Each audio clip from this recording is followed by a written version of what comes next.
something I always say is it's not necessarily about becoming someone you're not. It's about returning to the most powerful version of who you already are.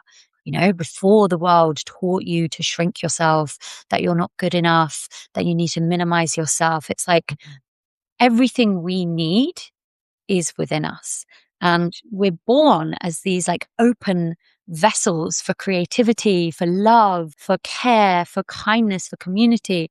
And it's just the conditioning and the things that happen to us along the way that sort of like knock us off course. So I really see it as like a process of, coming back to that core of us.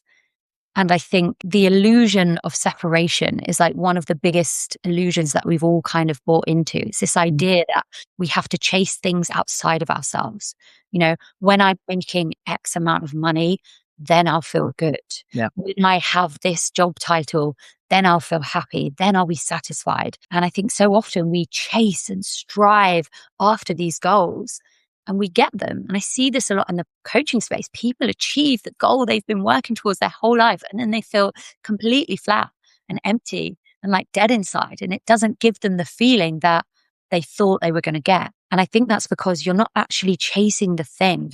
It's the feeling that we think having that thing will give us. Yeah. And there's an amazing book by Jon Kabat-Zinn, I don't know if you've read it, called Wherever You Go, There You Are. No. The whole sentiment is like, you can change your job, you can change your relationship, you can change your hair, you can move countries, you can change everything about your life. But wherever you go, there you are. So unless we can learn to find love and peace within ourselves and just accept ourselves just as we are, we're always going to be this place of lack.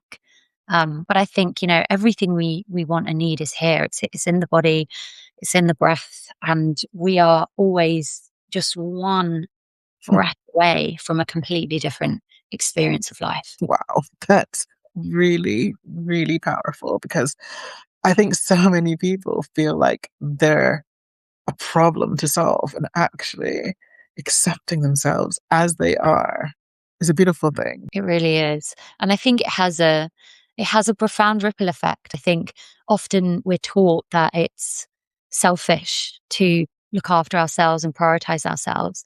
But that old saying of like, you can't pour from an empty cup, I think rings so true. And I honestly think the best thing we can do for our loved ones is to love ourselves and look after ourselves. What a great gift for your loved ones to know that you're okay and that they don't need to worry about you. Like, I think that is such a beautiful thing that we can do. And I think it inspires other people